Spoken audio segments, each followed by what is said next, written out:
theheat.com, and those of you listening to our broadcast on 95.5 FM The Heat. Tonight we're going to meet two local clowns, Cotton Candy the Clown and Shue, who performs the Noodles the Clown. Also, author J.M. Cheney is here to talk about women, immigrants, and the working class battle in Little Falls, New York. The textile strike of 1912 through 1913. We'll also go down to the trans rights rally that took place yesterday, and we'll stop down at the Roots and Culture Cafe at the Carol L. Crooms Becca Center, where Chef Kim Crooms led a nutritional cooking show. But first, our friend Cleo Qupid is bringing dancing back to Utica. She's found the perfect place to do it, at the 16 Stone Brew Pub in Holland Patton. A whole crew of us from 95.5 FM The Heat, photojournalist and AI content producer Jim Hale, and associate producers Lily Christopher, Stefan Rubitsky, and I were there Saturday, and we have this report.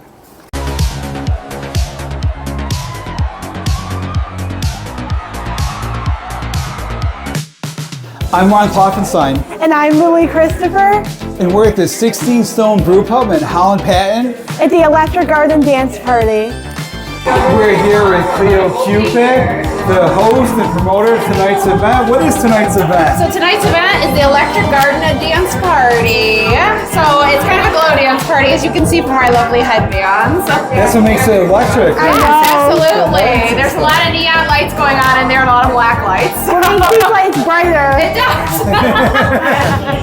So what gave you the idea for an electric dance party with all the glow in the dark? Yeah, there's nowhere to dance in Utica. There are a couple little places, but I feel like there's not enough socialization and dance here in Utica, so I figured why not try it. So we're having a pretty good turnout tonight, so I'm hoping to make it a more frequent thing.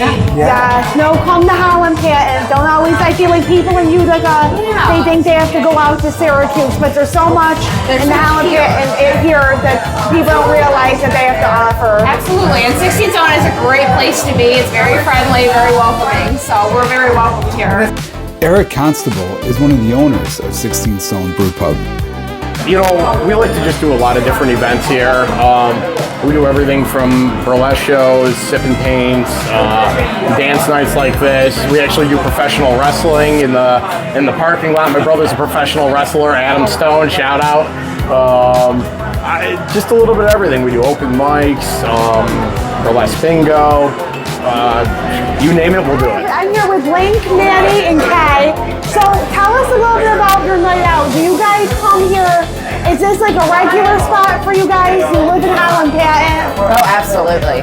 Oh, absolutely. We come here as much as possible with the events. You were just here last weekend. Yeah, they do burlesque shows over here, and we're here pretty much every other weekend. Thomas, so what brought you all here to 16 Stone Brew Pub tonight? Actually, your show today. Oh my gosh, I love hearing that. I love hearing that. Yeah, you were interviewing Cleo, and I was looking for things to do tonight. I saw a couple other shows going on, and I'm like, hey, this is cool. And I texted a few of my friends, and we're like, sure. Nice, hey. So advertising on 95.5 FM works. Yes, it does. It does work. Oh, yeah. We met one of our fellow subscribers. Yeah. So are you having fun? I am. Yeah. So what about an electric garden dance party appealed to you? I think in Cleo's own words, like it's like something for the community, something where it's nice to just get out and dance. I'm new to Utica, so there's like not Hey, so you meet people here? Run into a couple friends from South Utica and like probably meet some new friends, I hope, and just like hang out and have a nice time. You met us? Yeah. We have connected in Utica. Everyone knows each other. Slowly but surely, it's taken a while for me. So are you a fan of dancing? Did you want to dance tonight? What drew you into dancing? I was torn between a rock concert and this. And honestly, it was finding more friends going to this. I'm happy to go with the flow and have a good time and, just like busted moves. Electric Garden is kind of just, I'm feeling the cabin fever feel. So it's like, let's get out, let's start spring a little right, put some spring flowers up and just go to town, so.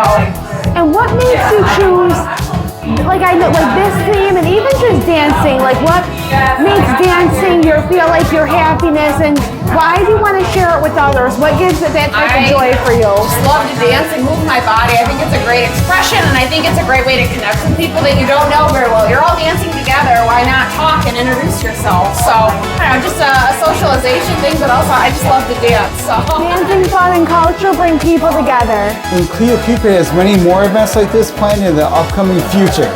I'm Lily Christopher. And I'm Ron Klopfanstein at the 16 Stone Brew Pub for 95.5 FM, The Heat.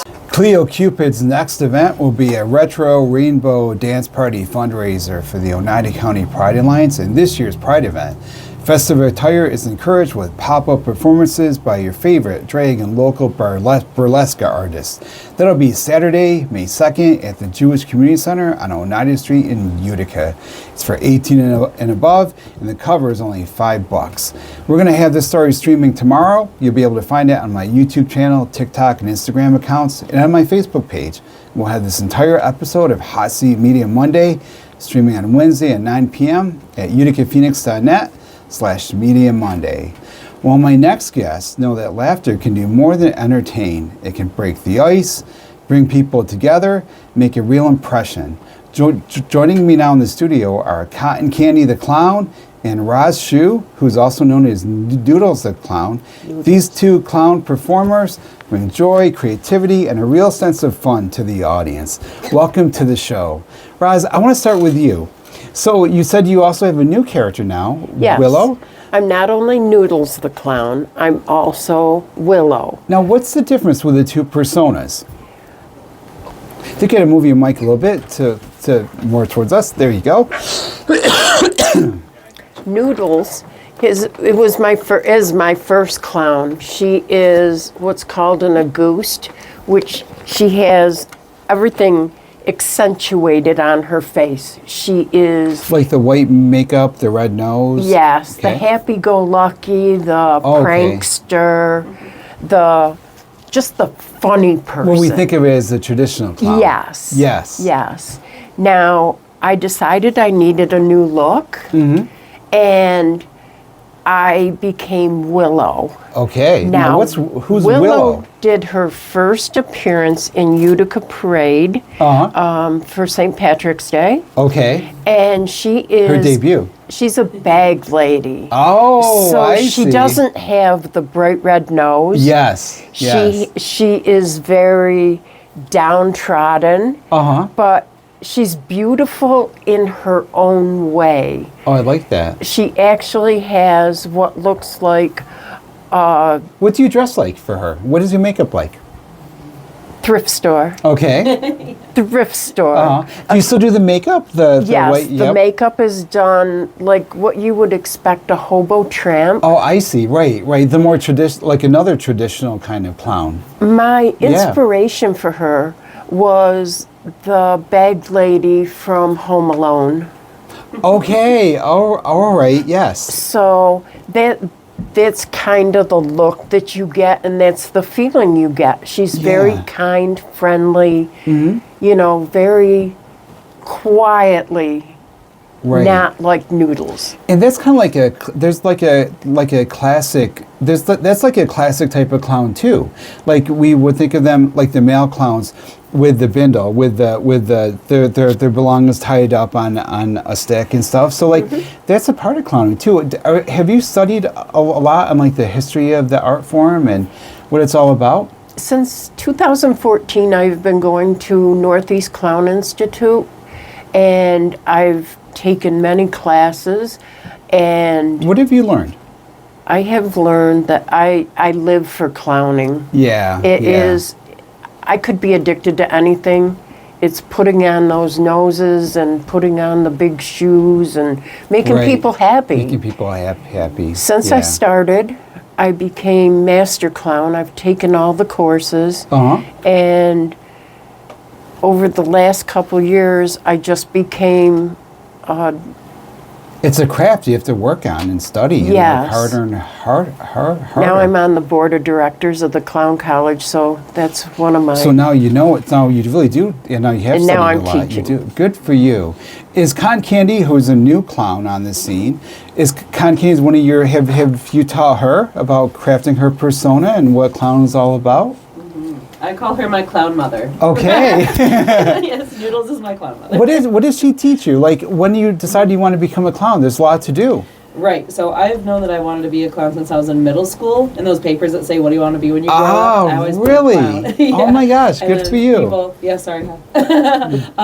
But then I met Roz. Actually, we both. Well, she does clowning through the ZRS Shriners. Oh, and right, then right. I was part of the drum and bugle corps, Mm-hmm. and so we kind of met through that, and a mutual friend of all three of us. Oh, right, And then yes. I realized it was her and Noodles at the same time, and I was like, "Oh, I know you." So then we revealed the grand reveal of there's a clown college for you. So Wow. Yeah. So what did you have to do? How did you craft your look? How did you craft your character and your performance? So my quote unquote regular job is also with children, and there's a lot for them to deal with. Yeah, naturally. right.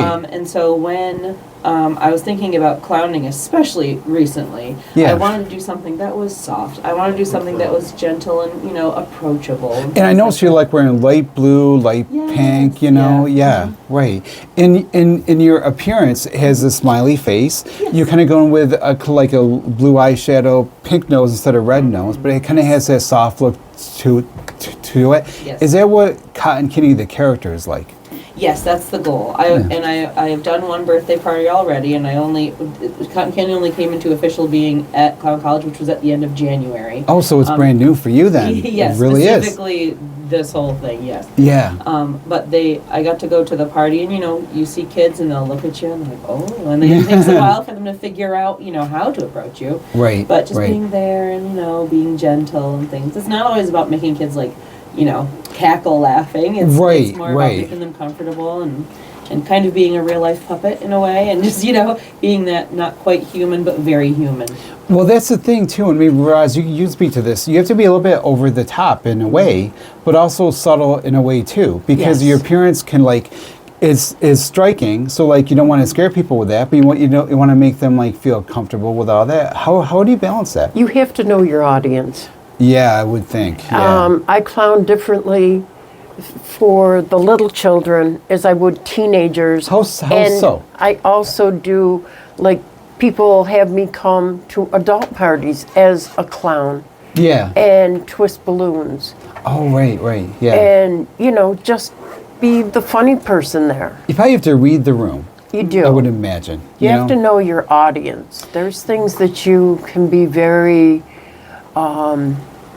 it can be very demeaning for people that don't, if they're not know how to getting the react joke. to it. Right. Yeah, that's true. And some people, of course, are afraid of clowns. So you have to deal with that too. Yeah. But you guys aren't afraid of clowns. No. Did you grow up, did you like the circus when you grew up? Was clowning something that appealed to you? Acrobatics or, tumbling? When and I magic started tricks? clowning, I wanted to be a circus clown. Yeah. And that's how Noodles came about. Really? She's very much, you can tell when you look at Noodles, she is very much a circus clown. Uh-huh. So since the circuses aren't available anymore, locally or pretty Right. much gone, You kind of have to do it yourself. then now it's time to tone her down a little bit and become somebody that's more approachable for other Birthday parties and birthday stuff. parties and things. Yeah. And How I would about like you, to Cotton add- Candy? What were we going to add? Go right ahead. Just because I remember being 4 and 5 years old, and do we all remember Flower the Clown from this I area? do. Yes. And I would look in the newspaper all the time, and anytime I saw Flower, and they're like, "Mom, You we wanna gotta go." go." I would draw her pictures. I made her those little perler bead keychains. What do you think So- it was that appealed to you? I remember walking up to her. I'm pretty sure it was outside Boss's. This is when I was 5, and I'm Yeah. older than that. But I remember walking up to her, and she was just sitting in a chair, and she didn't there Yeah. wasn't any of that, but she just Right. she was there. She was ready to just receive you as you were, Yeah. as a kid. And you walked up and you handed it to her, and she was grateful, and there was an interaction. It's nice you had the experience because if you think about it, we really don't have too many images of clowns in pop culture now, except when it's negative, Except- like yes, it. yes. When I was growing up, there was at least there was Ronald McDonald was in the media a lot, and really, Well, actually, that was about it. Even then, you know, it was kind of like where clowns are becoming kind of turning where they were becoming depicted as like a scary thing. So, how do you guys counteract that? I have a puppet. My puppet's name is Buddy, and Buddy goes with me. Buddy's nonverbal, but Buddy doesn't need to talk because, well, children may be afraid of clowns. They'll come up and they'll say, I don't like you particularly, but can I pet your dog? Talk to a dog. In the meantime, they're petting the dog, and I'm handing them my little clown card. Yeah. And after a while, they don't even notice that they're really talking to a clown because they got to talk to the dog. That's really nice. So it breaks the ice. Yes. Yeah. How has humor changed? Like, how has clowning changed the time you've been involved in it, Roz? It's changed a lot. When I first started clowning, I saw the hobos, I saw the white face, the Auguste.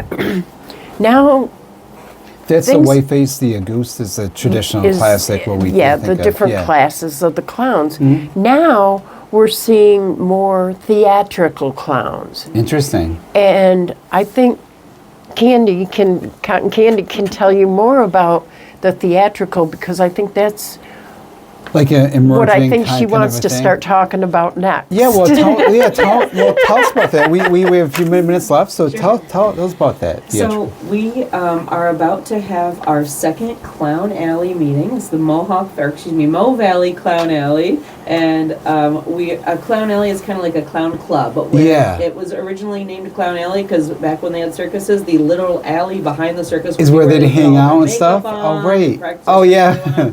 So it was a time for clowns to just like hang out, be, like, oh, hey, what are you working on? Oh, how are you doing that with your makeup? Hey, oh my gosh. Share stories. Yeah. So we had our first one in March to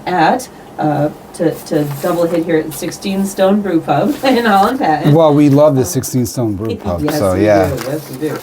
And our next one will be April 10th, but they're every second Friday of the month. Anybody can come. It starts at 7 p.m. Doors open at 6 to the pub, and then the Clown Alley officially starts at 7. We're going to be doing classes from 7 to 7:30, one class every meeting. And then after that is what we call jams, which is opportunity for you to like try your hand at balloons. Oh my gosh. And can people watch you do this stuff? Like people come to the meeting and get a drink and hang out? If you're interested, you can go. Yeah. So you said Friday, April 2nd? April 10th. Friday, April 10th at 16 Stone Brew Pub at Holland Patton, Mohawk Valley Clown Alley. People can just go and hang out and stuff. And we're on Instagram just at the handle Mo Valley Clown Alley if you wanted to follow along and get updates. Nice. Well, we've been talking today to Cotton Candy the Clown and Roz Shue, who's also Noodles the Clown, and Willow now too. When we come back, I'll take you to the Taste of Roots and Culture Cafe at the Carol L. Crooms Beckus Center, where Chef Kim Crooms presented I didn't turn my page here correctly, where Chef Kim Crooms presented I don't have my second page, a healthy food presentation, and we're also going to go to the transgender rights rally when we come back, and I'll be talking to an author, Cheney, who wrote Women, Immigrants, and the Working Class Battle in Little Falls, New York, the textile strike of 1912 through 1913. You're listening to 95.5 FM The Heat. I'm Ron Klopfanstein. You're in the hot seat on a Medium Monday. I'll have more after the break. Hey everyone, welcome back to the hot seat on this Medium Monday. I'm Ron Klopfanstein. The Roots and Culture Cafe at the Carol L. Crooms Beckus Center is all about healthy eating. They host a series of monthly events sponsored by Mohawk Valley Health Systems. The most recent one was a live interactive studio audience cooking show with Chef Kim Crooms. Photojournalist and AI content producer Jim Hale and I were there, and we have this report.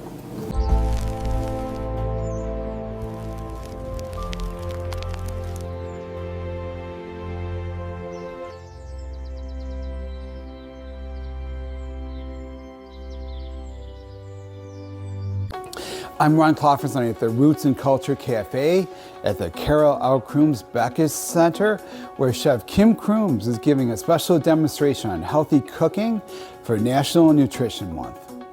What you have in your bowl are navy beans and flour. What's in your cups is a measure of the vegetable blend and a measure of the seasoning blend. You have a little bit of extra flour, and then the green is a 50-50 mix of fresh cilantro and parsley.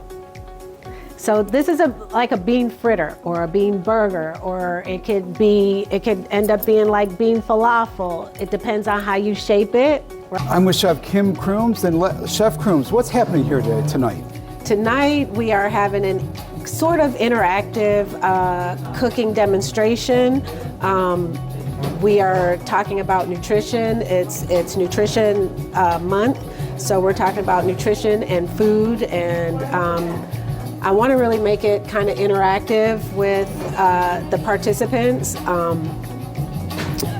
because we're just inundated with everything. Everything is unhealthy, everything is poison, and it's just to help people realize that it is easy to cook at home, and you don't need much.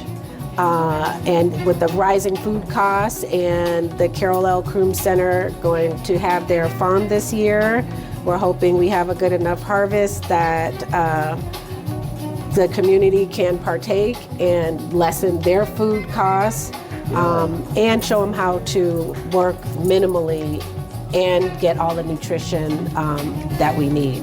I'm with Roxanne. And Roxanne, why are you here today at the cooking show? Well, I'm here to support and celebrate a longtime friend back to the neighborhood. I'm also interested in the culture of the food. I want to learn new nutritional ways to eat healthier and get a better understanding of eating food for good health and not just eating to be eating. The reason why I chose this, did this recipe was because it's easy. You could do it with whatever you have in your refrigerator. I also want to talk a little bit about nutrition because this is Nutrition Month. I'm with Sherry, and she's had her completed burger here. So why don't you give it a try? Tell me how it came out. God, this is good. That looks really great. I'm weird. I'm like, oh, and I put extra seasoning on there? So how's it taste? It tastes very good. I would rather eat this than a regular burger. So do you think that this healthy food is something you're going to try to eat more of now that you've come to this show? Absolutely. What did you like about this presentation? Informative, friendly. I like the literature, and I like the hands-on. So why is healthy cooking important to you? Healthy cooking is important to me. Both my parents, my mom Carol and my dad Les, they both cooked. They were both into making sure we ate healthy. Cooking at home was not a chore at our house. It was community. Both my parents were excellent cooks, so it was like an open sign. Yeah. And we all kind of learned from that. My brother, my sister, and I, we learned from that. My dad always had a garden. We didn't have space for one, but he had them all over the community. At friends' house, they give him a little patch here, a little patch there. And like a Johnny Appleseed. Yeah. Produce. So it was every day. He worked nights. He'd come home in the morning, and he'd come home with whatever he picked up. That was our snack. After school snack is whatever he brought. We used, if they were green onions, if they were peppers, if they were tomatoes, everything. So you got us exposed to so many different foods. And we got exposed to a lot of different cultures. Yeah. Oh, right. The Roots and Culture Cafe at the Carol L. Crooms Backus Center is open every Friday from noon to 6. So you can stop in and try some of these healthy foods for yourself. At the Carol L. Crooms Backus Center, I'm Ron Klopfanstein for 95.5 FM, The the heat. We're going to have that story streaming tonight at 9 p.m. You'll be able to find it on my YouTube channel, TikTok, and Instagram accounts, and on my Facebook page. We'll have this entire episode of Hot Seat Media Monday streaming on Wednesday night at 9 p.m. at uticaphoenix.net/Media Monday. Joining me now is author J.N. Cheney, whose new book, Women, Immigrants, and the Working Class Battle in Little Falls, New York, the Textile Strike of 1912 and 1913, explores one of the most important but overlooked struggles in local history.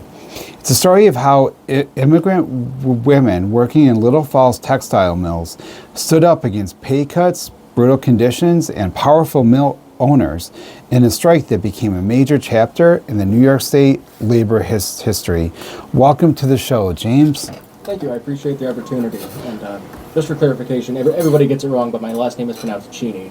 Cheney. Oh, I'm sorry. Okay. Like the former vice pres, wasn't it? You know, I was thinking. They've been getting it wrong since I was a kid, so I'm well, I'm glad you corrected me. Thanks. So, can you tell us a little about what was the catalyst of this strike? There were various. Part of it was living and working conditions for workers in the textile mills in Little Falls. Actually, what were they like? They were bad, just to put it bluntly. In terms of working conditions, they didn't have protective gear, and they were working with chemicals, and the environment's really dirty. So, there was a lot of festering and perpetuation of disease. There was no plumbing, so they couldn't wash it off, and bathrooms were like barrels upturned that just led into the creek. Similar to living conditions, the plumbing was really poor. They were crowded. They were very poorly ventilated, so they were really damp a lot of the time. And on the topic of disease, there was tuberculosis in the city at the time. Jeez. And, when you have 9 people living in maybe like a 2-room little living situation, you're going to be spreading infection. Right. And what were the wages like? Let's see. One of the people I think your profile made $7 a week. I think it was on average, immigrant women at least, technically made about like up to $7 a week on average. Wow. Immigrant men made like 9 at the most, and U.S. born made like 10 to 12. And it varied because they did piecework. Yeah, Part of it depended on their production, but those were at least the average ones. I think some people made as low as like 6 a week. Wow. So in the midst of this situation, this environment that they had to work under, these conditions, the wages that low, what happened that really pushed them over to the edge and made them decide to actually strike? So it's a funny thing. Well, not funny, but in the sense that everything's like really connected. Yeah. In 1911, there was the Triangle Shirtwaist Fire. Yeah. There were 146 women died because of the negligence of their employers. Right. And in the aftermath of that, the state government passed a bill that was the 54-hour bill, also known as the Jackson Bill, named for one of the state assemblymen. Mm-hmm. But this pushed the work week for women and children in factory settings from 60 hours a week to 54. And then in conjunction with that, which is something I cover in the book that shows how, while it was well-intended, it was kind of short-sighted. Yeah. Why was it short-sighted? Because they didn't factor. There was on the New York Times, for example, they published about this, and they mentioned, they don't foresee any sort of issue coming with this, cut in hours. But then factory owners and stuff also cut pay alongside with it. And that's something that, So the women and kids wouldn't have had to work more than 54 hours a week, and they had been working like as many as 60 hours routinely and stuff. But they got the less hours, but they actually paid them less for doing that per hour or per piece. Right, they cut wages along with the hourly cut, which I mean, people might say that makes sense, but it's also, you got to factor in, they're already living in majorly impoverished conditions. Right. They were effectively segregated, from the U.S. born. And they were making so little as it was, so it's not like the mill owners were going to go broke if they had to pay people. Exactly. Yeah. So what did they do? They struck. They went on strike. There was, I believe it was October 11th, about 80 or so women from one of the mills walked out, and then it was either the next day or within the next week, another between like 50 and 70 from another one walked out, and that just sparked this whole thing. Right. So what was the whole thing that it sparked? It sparked this, what I consider to be, it's not a forgotten history, because there's, like the Little Falls Historical Society and stuff. But it sparked one of the most significant pieces of like labor agitation in the Mohawk Valley It brought, major people from a branch of the Socialist Party in Schenectady. The mayor of Schenectady at the time, George Lunn, he was a socialist. He was the city's first and only socialist mayor and the first socialist mayor in New York State history. And he was supportive of the workers, right? Yes, he was one of the first. Which would make sense. The socialists would support the people, Yeah, he came and spoke, and a lot of people were getting arrested outside the mills because the police were enforcing a very scantily enforced ordinance in the charter that said, you need this many people, or if it exceeds this many people, you need a permit. Yeah. So then there was a lot of mass arrests, and that just brought the whole thing national attention. Right. Helen Keller too was a supporter. $87, which was a lot of money at the time, right? Yeah, the amount for inflation escapes him, but I know it was a decent bit in the modern day. What was it about it that attracted the attention? I think part of it was that became national news. The mayor of a major city was arrested. Yeah. And then a little later on, because when he was arrested, he put out a call for mass support, throughout the Mohawk Valley and beyond. Mm-hmm. And that's when the industrial workers of the world. Tell me how the mayor was arrested, though. He was giving a speech. The mayor of Schenectady. Yes. Who was a socialist who supported the workers, therefore. Yes. He was giving a speech outside of the mills, in support, trying to get people to, join their cause and whatnot. Yeah. And then, the chief of police, James Dusty Long, he was, trying to enforce that ordinance. Yeah. And Lunn is like, you know what? Just arrest me. I don't care. I'm, don't give me any special treatment. I'm, this is my freedom of speech. Mm-hmm. And that's part of what the Socialist Party faction of the strike kind of fought for a while, is the free speech element. Right. So he was arrested, and so that brought attention. Do you think that having the mayor arrested like that, for lack of a better word, a white male, brought attention and sympathy that because it was mostly women at first, maybe did not? Or did that bring attention itself? I think it might have, because something I touch upon also is that while, women for a large part, were the rank and file, at least in the earlier stages, the strike was mostly led by men, George Lunn. And then when the IWW came in, there was figures such as Joseph Etor and stuff, who was a major figure in labor history. Mm-hmm. But once more people started getting, arrested and whatnot, that's when women had to fill that gap. So there was Helen Schloss, who was she was a public health nurse who was working in Little Falls at the time, investigating tuberculosis. Mm-hmm. Who was also a socialist. So once the strike, started really kind of getting its wheels. What did she do? She resigned from her position working with this group of wealthy women who kind of put her in hire. And then she was involved in upholding the picket line, health clinics, stuff like that. And she was also somebody who was arrested a handful of times. Yeah. And then there was also Matilda Rabinowitz, who was sent by the IWW to lead after, some other arrests happened. Mm-hmm. And she took on similarly things to what Helen Schloss did, but more so she was also, doing bookkeeping and just trying to do everything in her power to keep things moving, like fundraising and everything like that. How long did the strike last?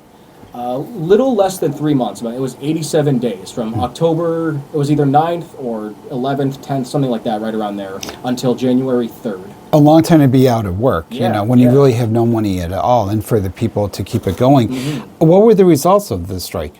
So when you mentioned the thing about, not a lot of money, there was a lot of solidarity and mutual aid. Oh, right. But I mean, all the workers, I'm sure they didn't have a nest egg or anything going into it because paid so low. What they received help, in that difficult period from the IWW and calls for solidarity. And they actually borrowed a tactic from a strike that happened in Massachusetts earlier in 1912. And I think they borrowed that in turn from a strike in Italy or something.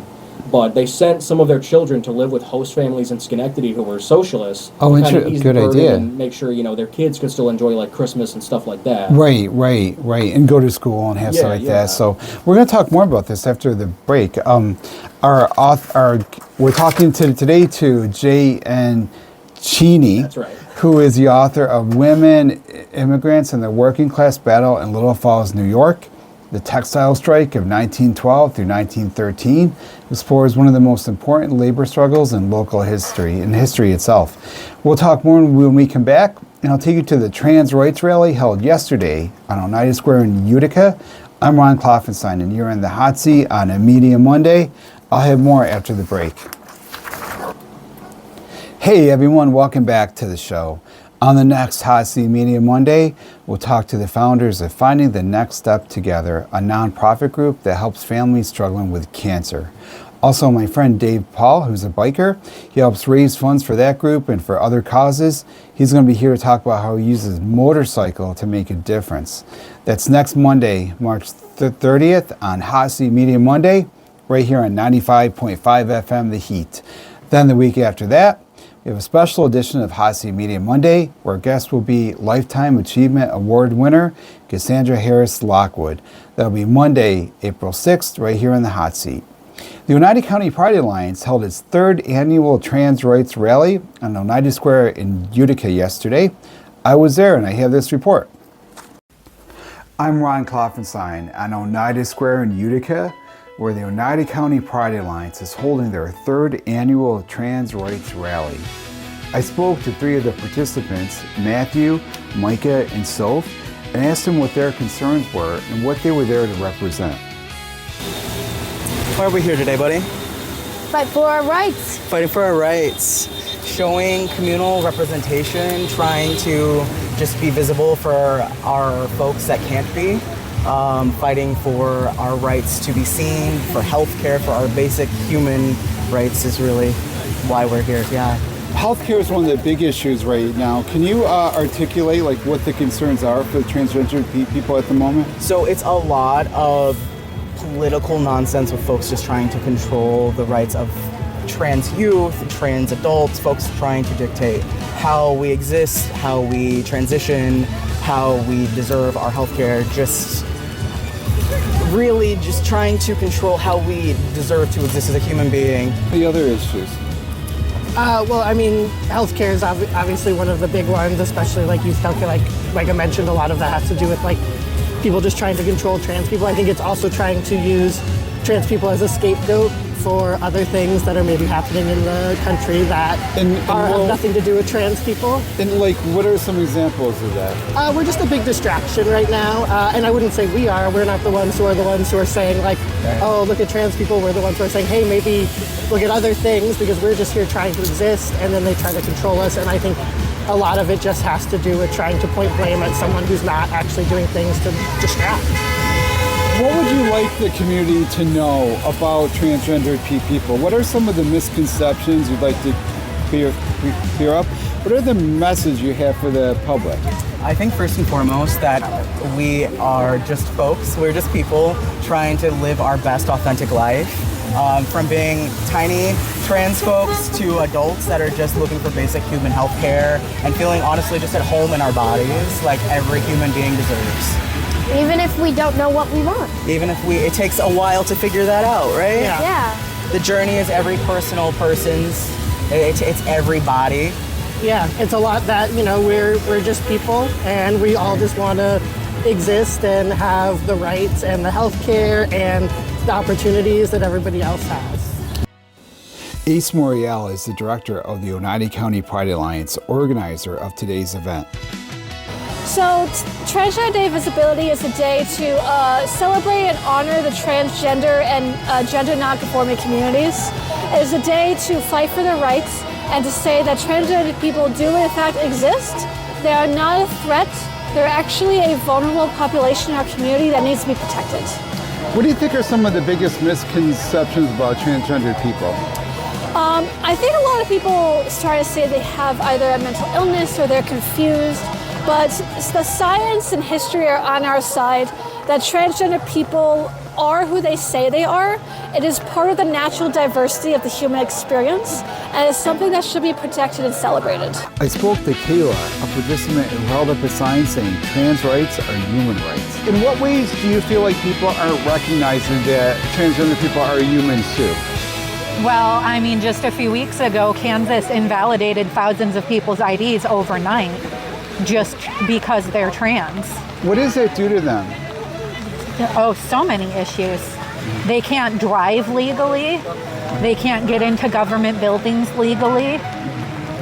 So what does that tell you about like how our society or the culture, feels about transgender people, and kind of what the obstacles are and what needs to be accomplished? I mean, it's really just, honestly, I have a really hard time understanding why they're so against it. It's literally just people trying to live their lives.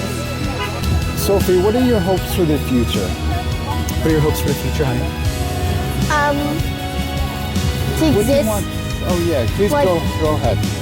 like actual people. Like Yeah. we're not different, but it's okay that we're different if we are. The people I spoke to today all agreed on one thing. Transgender people simply want the right to exist and to be themselves. And on United Square, I'm Ron Klopfanstein for 95.5 FM, The Heat. We'll have that story streaming tonight at 7 p.m.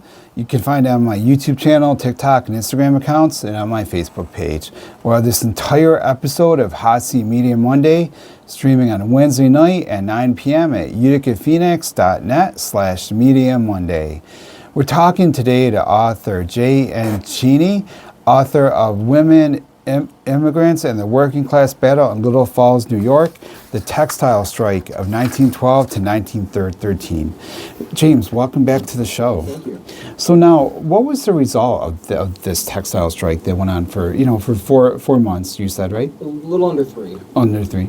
But so they did win, essentially. They did have their demands met. They demanded, to be paid for 60 hours work for the 54, plus a 10% raise on top of that to be able to, for night workers to work the 60-hour week and get an hour for lunch. And the third one was, what is that? It was to be able to be hired back without, retaliation or discrimination. Because they had struck. Right, Yeah. and because they aligned with, radical groups. So that caused According to the owners. that caused a lot of problems to Yeah. the mill owners and local Yeah. police and the media even. Right. So they did win, but there were, still some lingering issues. There were legal battles for people who had been arrested. Yeah. There was, the mill owners were dragging their feet for bringing people back. And on the public health matter, for living and working conditions, even after Helen Schloss, presented a robust report to the city and everything, and they did do some things to try to, improve, like clean up the city and whatnot. Yeah. They still kind of treated it more so as like an individualistic thing rather than something that needs to be dealt with from, systemically.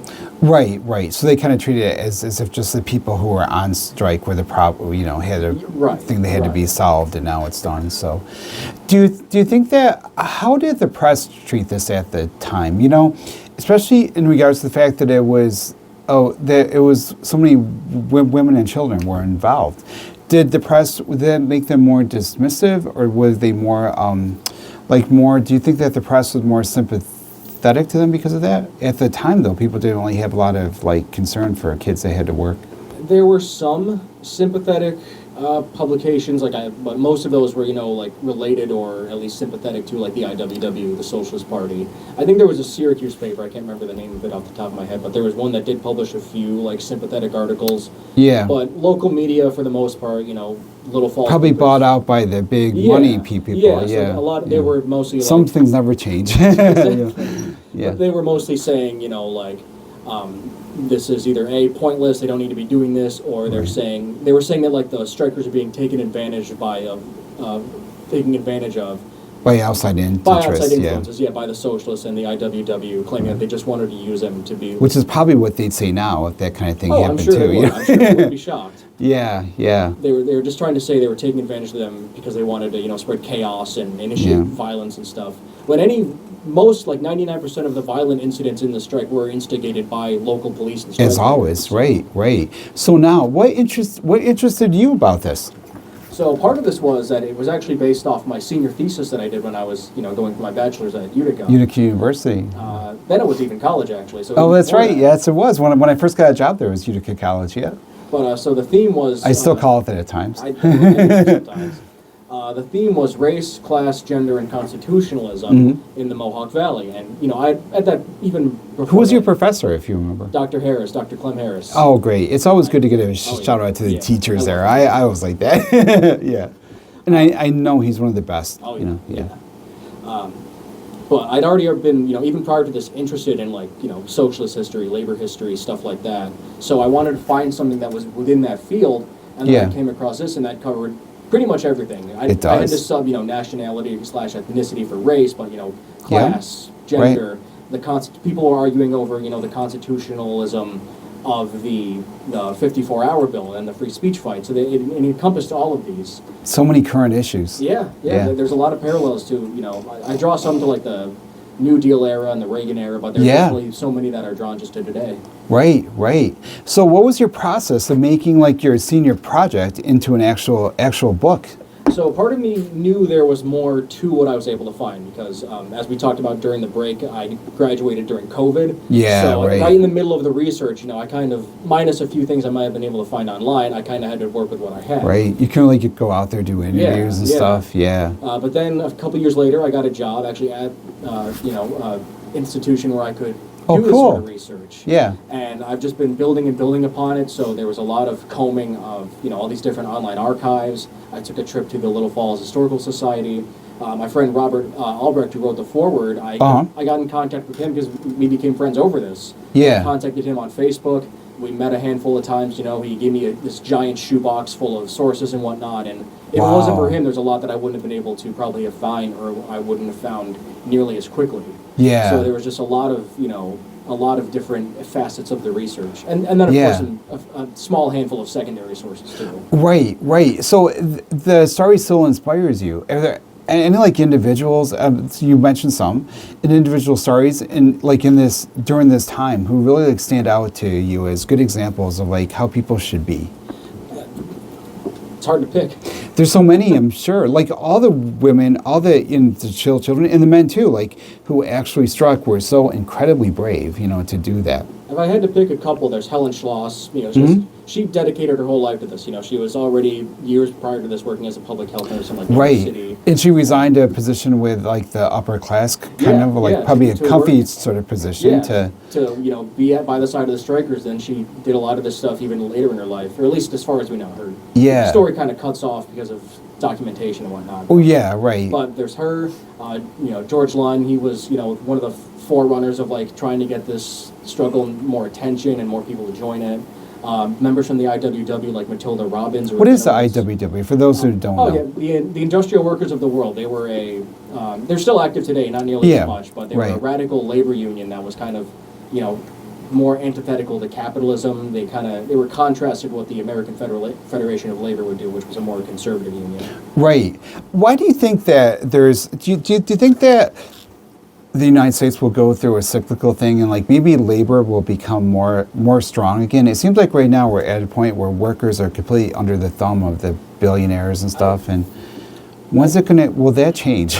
I think we're seeing elements of that. We've seen like we did during COVID. We're during COVID a lot, yeah. But now it seems like that like there was unionization at Starbucks. There's so much progress, and now it seems like. Do you think that's continuing? I think it is because we still see people, in Starbucks pushing for unionization, and I know the UAW, the United Auto Workers, is like really kind of in the forefront of like modern labor discourse and whatnot. Right, and now of course the unions, like the actors union, writers union, has to deal with AI too. That there's always there's so many pressures upon workers. I think. Yeah. Do you feel like this story could inspire people in modern times to be brave in their own lives and to stand up for their own rights, especially on the job? I think so, because that's part of why I study this kind of stuff, and why in my articles and whatnot that I've written too, my whole goal is to highlight what I call the hidden radical kernels of the Mohawk Valley and a little bit beyond. But to show people that things like these different elements of the fight for a better world, for better pay, stuff like that, better living conditions, whatnot. We can follow their lead. We can follow their lead, and it happened right in your backyard. And, I've written for the West Winfield newspaper about stuff that happened in there that was teachers' disputes, and there was a student walkout in 1934. Wow. So just to see that, even in little villages or whatever that, and anywhere within this region, you can find that kind of stuff if you look hard enough, and we can try to build upon that and, try to reinvigorate some of those elements. What are you working on now? What interests you now? Are you still working with labor issues, or? It's a mix, yeah. I've been working on my second book, which is actually a biography of Helen Schloss. Oh, interesting. So it's going to talk about her work as a public health nurse, her work in Little Falls a little more. She was a nurse in 1913 in Colorado. They called it the Coalfield Wars, where coal workers were. There was a strike too, right? It was a strike, but they were essentially at war, a hot war with strikebreakers and whatnot. She served as a nurse during there. She did a lot of stuff, so that's my next big project. Did she move to Little Falls? She lived in Little Falls while she worked there for about, I think she came around in May, left in like December 1912. Mm-hmm. So she lived there for about 7 months, and she moved around a bit. She had her main residence, I think, was in either New York City or somewhere in New Jersey. But she moved around a bit just for trying to help people. So what will you go to those places, try to talk to people that maybe they wouldn't have known her, of course, but like descendants? That's the only problem, though, is that it must be hard. In terms of descendants, because that's my friend Robert who wrote the foreword. He also is, trying to get in contact with family, and there's really not a lot. She didn't have any children that we know of. Oh, she had a sister, who had some children. So there are like some great nephews or something. So what's your process to gather information then? So part of it is also just again, deeply combing through all these different online archives and whatnot. Utilizing services like interlibrary loan and whatnot to try to fill in gaps and anything. And I do eventually have plans, whether it be for this book or a future one, to, there's a tenement library in New York City that has a big collection of labor and socialist Oh, stuff. you mean like the Tenement Museum? Yes. They have. That's right. Yeah.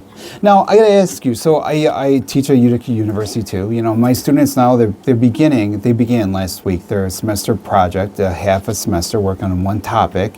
I was telling them pick something you really have passion for, enthusiastic about, that you can maintain an interest in over 7 weeks. Mm-hmm. So what's your how do you maintain an interest in certain topics enough to write a whole book and to keep going with it? How do you keep going?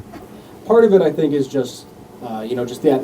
I think it's an inherent interest in that kind of stuff, because I've been interested in it and identified with a lot of that stuff. So I think since I was 17 or 18. I come from a working class background. My dad worked at Remington up until 2021. So I have that working class background, understanding where labor is and the importance. Connection. So do you ever get bored with it? And how do you keep going with your research? I'm sure that there's times I've worked on big projects too, that things I really care about, but at times you just want to, you just get bored. So what do you do to keep going?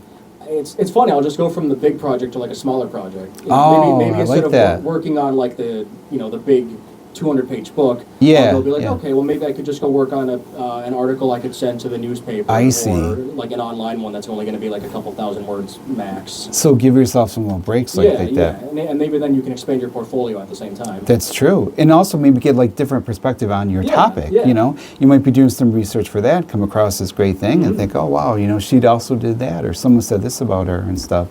Yeah. So now tell us, where can we pick up this book? Where can we order it online or? So the book, it's available on Amazon, my publisher, Algora Publishing's website. The paperback, at least, is available on the IWW's online store. That's really cool. And I know the ebook, at least, is on barnesandnoble.com. Yes, and you made some appearances, too. I recently did a reading/signing at a Phoenix Books and Brews in Little Falls, which was wonderful. I definitely recommend people go check that place out.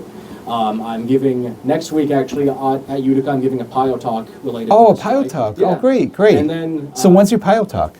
Next Monday at 4:30. Oh, nice. Well, I'll be here, of course, but good luck with that. Those are cool.